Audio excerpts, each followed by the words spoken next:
This is Keep It Juicy, episode 119. Hello, and welcome to Keep It Juicy, a monthly podcast that features experts on living a juicy life. What's a juicy life?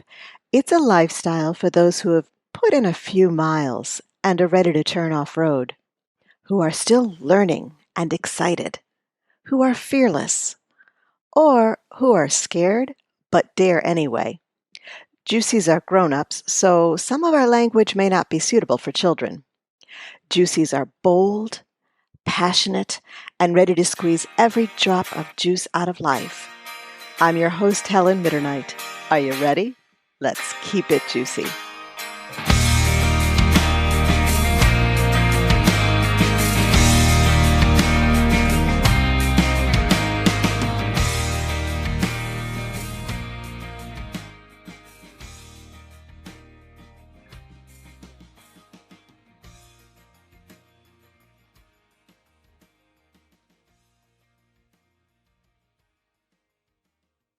Hi, it's your host, Helen Mitternight. Today we're talking with Dr.Defne Nayman. She was an ER doctor, but these days she's talking more about wellness than illness. She wants you to know how to age marvelously. She says you can make small changes, and the good news is it's never too late to start. Aging Youthfully, today with Dr. Defne Nayman. We have Defne Nayman today on Keep It Juicy podcast. Welcome. I'm so glad you're here. Thank you. Thank you for having me over. We're talking about something that a lot of people don't like talking about, and that is aging. And I wanted to find out, before we get into the topic, Defne, a little bit about you. What's your background, and how did you get interested in all of this? Yeah, so I'm actually conventionally an emergency medicine board certified physician. And about 10 years ago in the Bronx, I remember standing in the middle of an emergency room looking at loads of patients layered in cabbage style in this large city hospital. I knew in my heart some of these patients were way downstream of their health, not because they chose to be there, but because they did not know better, nor were they educated on how to take care of themselves. And their doctors did not know how to treat them beyond their manifested illnesses. So it was painful to realize how some could avoid being there. A 40-year-old would not be receiving CPR, and I would not be delivering the most disheartening news to a family about how and why they lost their loved ones. Also felt I was heading in the direction of all the others. The shift structure and the intensity of the ED was taking a toll on me. So my conventional training had not given me the tools I needed to balance my life and stay sane. Well, and a lot of medicine treats illness and doesn't necessarily promote wellness, right? It sort of waits until you're sick before it pays attention. Yes, definitely. That's where conventional medicine is falling short now. So one of these evenings, actually after my night shift, I had a very rough overnight cold. I woke up and put my running gears and went out to jog and by the East River in New York City. It was a chilly evening. The music was pumping me up. And I started ruminating about the night before that I resuscitated a young man who ended up in the ICU, unfortunately brain dead. When, about 20, 25 minutes into this run, some of you may be familiar, the runner's high kind of starts creeping up. The best idea starts coming to mind. I remember making a pledge to myself at that time. I pledged that I would empower others to live a healthier life, not just help prevent illnesses, but enable people to live their lives to their maximum capacity and enjoy every moment. With that, I actually went on a quest to educate myself, and I came upon this organization called American Academy of Anti-Aging Medicine. It is actually more about regeneration, healing, and living a better, functional, and healthier life and rolling back years in the process. So I remember saying to myself, my goodness, this is the future of medicine. I'm obliged to learn and share the knowledge. So I fully immersed myself in this area of medicine. And amongst all the miracle happened, my son, I gave birth to my precious son. And all of a sudden, of course, they became my son, my family became the spotlight of my life. As the breadwinner, I continued to work in the ER, and I was still attending seminars, gaining new skills and knowledge, but I put my work, family, and friends before my health. Through the years, I neglected my own needs personally. So with the knowledge I had, I was not implementing that. And at my lowest point, before I decided to take an action, I had gained over 30 pounds personally, my thyroid had taken a hard hit. I totally bottomed out my stress hormones. I was very forgetful and frequently asking myself, like, where's my phone? Did I lock the car? I was so tired I couldn't fall asleep. I was getting up achy every morning. And so one day, it was actually a wake-up call when I was in the clothing store down an aisle. I came across this grumpy old drain woman who had a very negative energy staring at me. And I remember just startling, and suddenly I realized that person was me reflecting in the mirror. At the end of the aisle, I remember saying to myself, wow, you're aging twice as fast. So that's when I decided to take an action. And fast forward a few years now, I'm feeling just as good as in my 30s. And I have a sharper memory. I wake up fully rested, and I'm basically implementing all the knowledge that I have learned. And I created a program that has pretty much turned around my whole health. Well, is there such a thing as anti-aging? You see it on all of the cosmetics, on all of the vitamins. You see all these things. Is there really such a thing as anti-aging, or are you just slowing it, or what is it actually? This is a great question. Anti-aging is a very catchy phrase, right? So it has become this clickbait for people promoting their ideas or products. I like to share this motivational quote. I will not let age change me. I will change the way I age. This resonates with my vision and my practice. Anti-aging is more about being in charge of how we age. In essence, it's more about pro-aging powerfully and magnificently. You can say it is anti-rapid aging. I prefer pro-aging magnificently, which is about longevity and functionality. So, of course, we're not going to be able to reverse the time, but we want to be able to avoid getting there fast, and we want to be able to live our lives, not just long, but also functional. So in essence, it's really, it's overlapping with functional medicine on many aspects. So what is it? How do you do it? I'm sure that my listeners are saying at this point, sign me up. I want to age magnificently. What do I have to do? I like to bring up the centenarians and attention to centenarians, the blue zones in the world that have the highest concentration of centenarians. I like to look at how they live.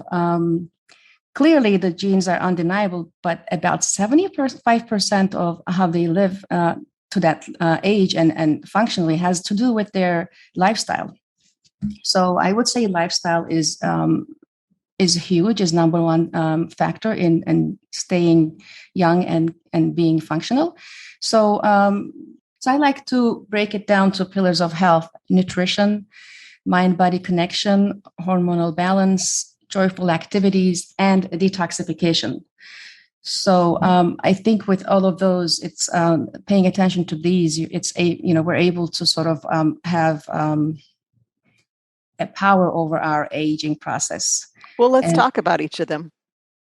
It's nutrition is the area where I see a lot of people are having personal interest in, and I know there's a lot of people who have gone through the conventional medicine system and had to change their way of eating, and then now they're actually becoming health coaches. So nutrition is actually one of the biggest tools for us to keep ourselves young and healthy. So I believe in this day and century, with the food industry kind of against us, it takes a lot more. It's more challenging for us to take charge of our health. But we do need to build a new relationship with food all over again. There's got to be a commitment, and with support, it's doable. But how do you hang on a second? Let me interrupt you for a second because I want to ask, how do you make it about, because I'm sure you're going to get into the joyful, being joyful, and how do you make it something joyful and not what you shouldn't do, what you shouldn't have, what you shouldn't eat? Oh, that's a great question. I don't think it should be about shouldn't eating, etc. It's more so about focusing on trying to incorporate more healthy eating habits. So if we were to focus in those terms and increase that awareness and add more health into our plates, eventually we're gonna acquire to be, making better and better choices and not worry about the guilt, etc. So I think we should focus on just taking one step at a time and appreciating that we are doing that, and not worrying about that we're not really to the point where we want to be, because we will get there. It's all about commitment, and it's small steps at a time. For example, one of the most important at present, one of the most important robust strategy for extending health and lifespan happens to be calorie restriction. And that is something in our culture may be difficult to attain, because, food and social activities come hand in hand, but something to think about. And trying to incorporate one change at a time, maybe eating 80% to capacity, just simply trying to eat less, or maybe in fact, after we eat, to feel like we're just about full, to take a break, because there is a connection between the stomach and the brain, to allow us to understand that in 10-15 minutes, if we were to stop eating, our brain will say, hey, yeah, okay, I'm full. So giving our brain the chance to say that, and taking that break is quite helpful. So, and this way we can utilize this 80% capacity eating much easily. So this is one little change we can adapt. And we can also say add one vegetable in each meal, for example. So it depends on how you want to go. You could just go straight full vegetables and all plant-based, which is awesome. And that's what centenarians do. They usually eat plant-based. And then if they're eating animal-based protein, it's about averaging once a week or so. So if you want to go that direction, and it's, if you're like, oh my God, how am I going to get there? Just again, one step at a time, eat one vegetable in each meal, increase your water intake, decrease the salt, and cherish that and appreciate that, and savor that you're actually in the right direction. What are the other pillars? The other pillars are mind-body connection, which is my favorite. I'd like to assert that anti-aging begins with mindset. So our beliefs and thoughts create the feelings, which lead to actions, and they collectively provide results, which then reshape and reaffirm our beliefs. So we need to create our mindset that empowers us to attain the results. So mindset is everything. And so this, maybe in this way, I may stand out from other anti-aging providers. And in my program, I actually empower my clients to build their mindset, and then I give them the tools to implement so that they can achieve the best results. And in return, they reaffirm their beliefs that they can actually stay younger. So in terms of the mindset and mindfulness, I think that creating a routine of mind-body healing processes, for example, daily meditation, whether it's guided or visualization, whichever fits you, a great way to start. Journaling and creating a space away from technology in itself to sort of be in the moment are just simple ways to sort of become mindful, actually. How do you deal with the mindset? I mean, that's sort of a be present, be in the moment mindset. But one of the things that happens sometimes to people as they age is their point of view shrinks. They don't want anything but to be comfortable, and so they don't do things that are new. They don't meet people who are new. They just shrink in on themselves mentally. How do you combat that? Yes, so that's a great question. Basically, again, actually, if we look back at the centenarians, the way they live, it's very important how they have positivity and resilience. And there's a study from 2016 on Ashkenazi Jews that has shown the positivity along with self-perceived health has kept these Jews away from depression and other illnesses. So it's important. Again, it kind of comes back to mindset.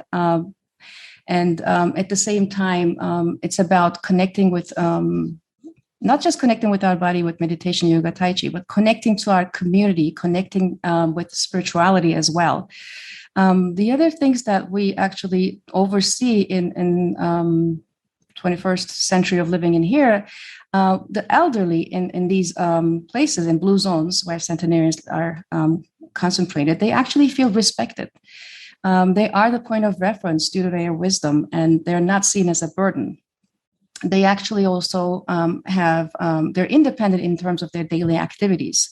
So and they're very active physically, which makes them go out and being in nature, soak some rays under sun, and also it sort of boosts their mood as well. So I believe that that being connected, feeling respected, and feeling also having a purpose. That's another thing that I want to comment on. Being active in the community, doing things that that feeling comfortable, and that's only that they would do, would give them a purpose for elderly people to keep on feeling positive and energized. That's a hard one, though, because you're talking about empowering people to sort of take control and sort of determine that they're going to age magnificently. But the way that the rest of society treats the elderly is something that you almost can't control yourself. That being respected. How do you? That's a hard one because you can't demand it, right? That is true. I couldn't agree more with you. It's a cultural thing, and so yes, in America, our culture is not geared towards this. So elderly in our culture are are not taken care in the homes. They're not seen as an important person, part of the family. They're seen more of a burden, and this is true. You have a great point there. That's actually a cultural thing, and that is not something we can change. We can focus on personally being independent in terms of daily activities, being physically active, having a purpose and a role, being in nature, being outdoors, and keeping mindfulness practices, and so on and so forth. What was the third pillar? There were three, right? So no, actually there are four. So there's nutrition. 4. Okay, so sorry. What was the third pillar then? Actually, I'm sorry, I'm taking that back. There are 5. 5. Okay, so we have 3 more to go. Yes. So there's nutrition, there's mind-body connection, there's hormonal balance, there's joyful activities, and detoxification. So in essence, they are not necessarily separate items. They actually are all intertwined because they sort of like feed into each other, because when you have proper nutrition, that feeds into hormonal balance. And detoxification maybe becomes part of it too. So they're all interconnected. Yeah, I can see that. That makes sense. I do want to ask you, is there a gender difference that you found in the approach to aging?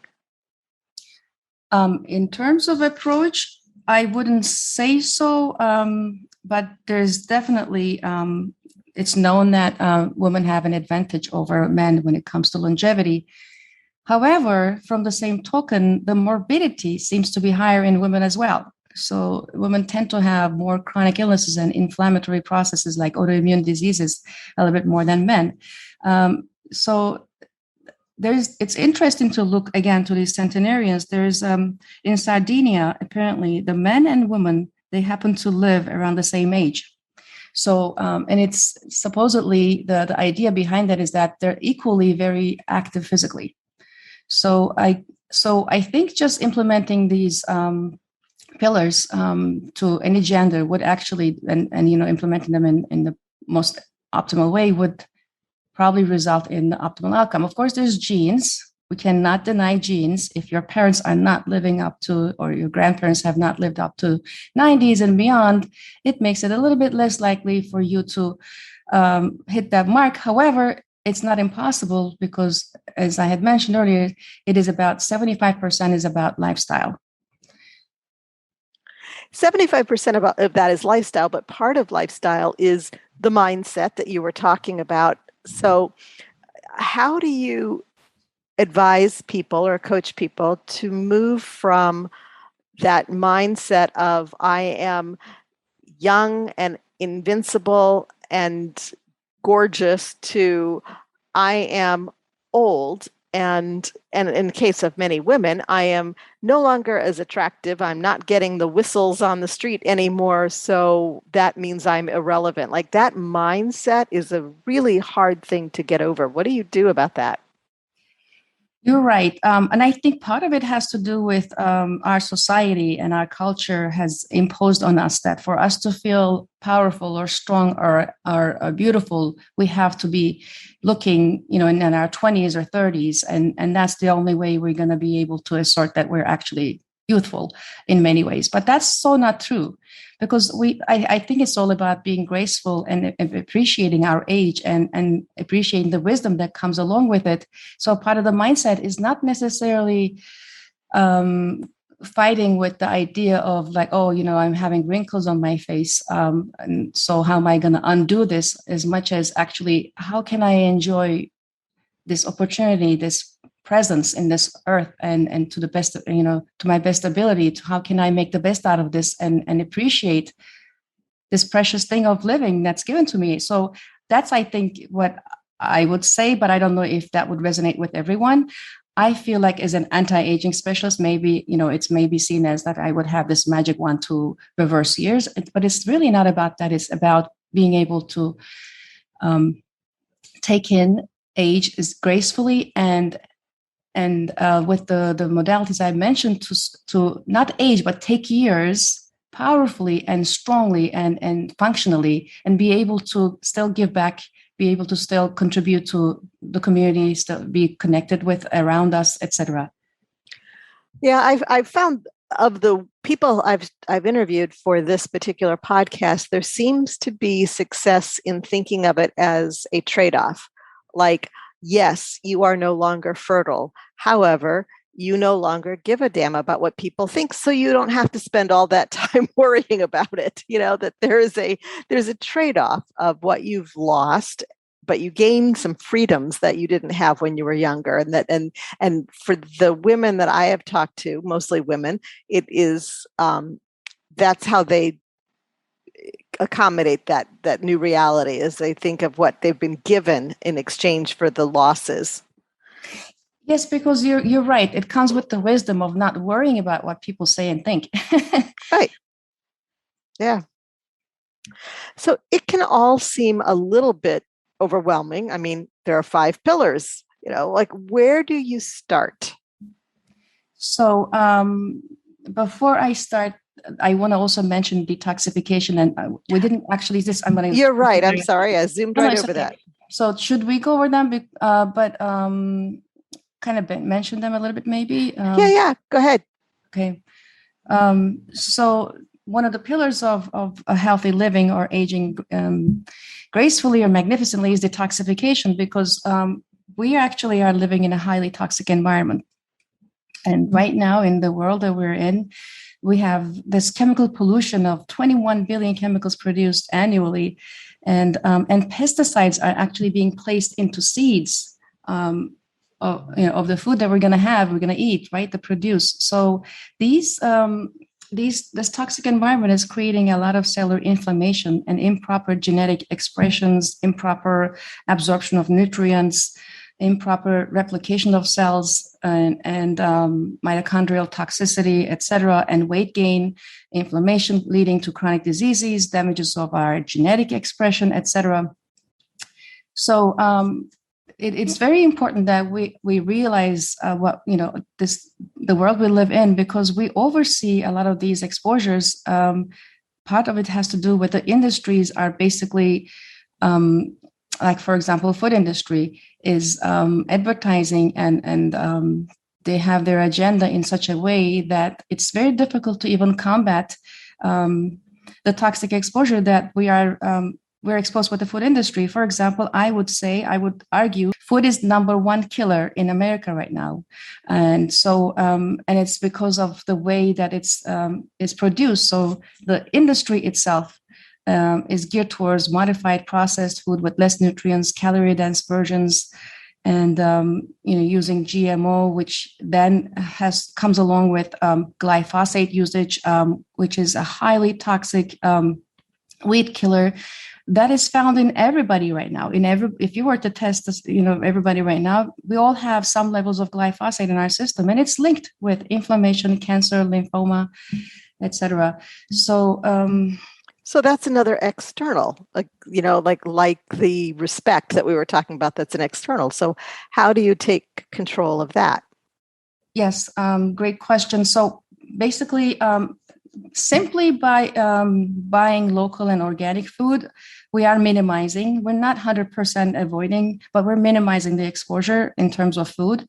There's also, of course, air pollutants. There's the water. There's so many other elements. And in my programs, I actually teach people how to live cleaner so that they can minimize these toxins. But mind you, our system, our body is phenomenal in the way that it actually handles toxicity and the overburden. So if we are to minimize these exposures, we have ways of healing.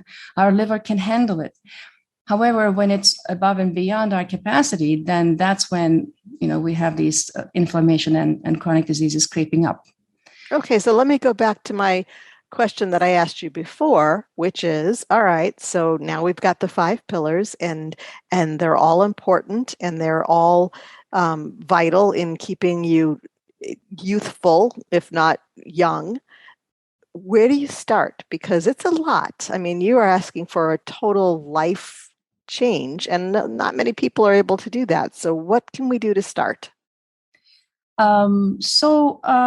Again, from starting from nutrition, making small changes, trying to eat more plant-based, more veggies and fruits, and minimizing the animal protein is key, along with trying to eat less, because we're all geared towards eating a lot. We have parties around eating. We have, meetings around dinners and lunches. We're just consuming a lot more.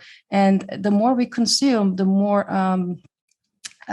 garbage, as you will, the oxidative distress we're creating in our body. So we want to cut down on our consumption of food. So the other one thing that can help with that actually is a suggestion which is quite big right now, is intermittent fasting. I find this to be quite helpful for many people actually, because when you actually structure yourself not to eat from a certain time to a certain time, you're able to give your whole system a break. Your GI tract, your metabolic system, it all takes a break. And not only that, it actually physically anti-ages you, because the good cells actually end up eating the bad and kind of like the weak cells. So you do have literally anti-aging effects on your system, and you can actually see the difference in your skin when you do the intermittent fasting. Go ahead. Well, I wanted to ask a question about COVID, because, as we're seeing the Delta variant rising, and a lot of the things that you're talking about seem like they would be easier if you had sort of the full societal support. But when someone is isolated because of COVID, when they're not maybe moving as much because of COVID, when they're not, maybe they're eating or drinking more because of all of the above, how do you do this during COVID or during something else, that's like COVID? So in my opinion, COVID times made it easy for people to actually stay out of toxins. Really? Yes, because honestly, because I love cooking, and that was the time I was able to completely devote my time in cooking with my son, and we actually learned a lot of different cuisines, learned how to cook different things. People have actually been focusing on buying. I remember this specifically when I was ordering from the grocery stores. I remember the organic food was going out of the shelves much faster than anything else. It was pretty interesting for me to experience that. And so even if it wasn't organic food, but people just simply choosing their own ingredients and cooking at home has drastically reduced their toxic exposure, because even the oil, for example, if you go to a restaurant, the oil choice is not going to be the best oil for you. They're not cooking in avocado oil or olive oil. They're choosing the cheapest oil that they're going to be able to, sell the food so they can keep their costs low. And those kind of oils usually tend to be inflammatory, for example. So COVID times, I think, personally, from food standpoint, and also being exposed to fumes outside, people were not driving as much. So the air quality, the traffic in itself was so much better. When I remember I was driving to city, and I was like, wow, this is like heaven. I could get from point 1 to point 2 is like in like 10, 15 minutes, where it normally takes about an hour. So, yeah, that's true. And the wildlife came back. Yes, was now we're nice. back to square one. But so, the exposures have drastically decreased, and we have sort of become more introvert, and a lot of people have realized to actually have time to meditate. So this is the time to be able to like look back in and take care of ourselves. This is the way I like to see it. Well, the time has raced by, but I have one final question for you, and that is it ever too late to start? Of course not. It's never. So the body, when I say it that way, I mean it because the body is amazing in its regenerative powers. So we know, for example, alcoholics who have killed their livers to the max, and then of course, I'm not talking about who end up in the intensive care unit, but like they've abused their livers to the point where they feel like they cannot go back. But liver regenerates. Our brains, we know that regenerate. Our body has this capacity of regenerating. And people who have rapidly aged have done so well in actually looking back 10, 20 years younger by simply adapting certain lifestyle upgrades. Well, I think we're going to leave it on that optimistic note. Defne, thank you so much for being on Keep It Juicy. Thank you for having me over again. It was a pleasure. If you want to read more about Defne Nayman, check out the health resources page on our website, keepitjuicy.com. Next month, we're taking a slightly different take on aging with Dorian Mincer, talking about positive aging. You can keep up with us on Facebook at KeepItJuicyCom and on Twitter at KeepItJuicyCom, or go to my website and sign up for the newsletter. If you're interested in the world of food, check out my other podcast, Hidden F&B, on my website, helenmitternight.com. Meanwhile, go out there and keep it juicy.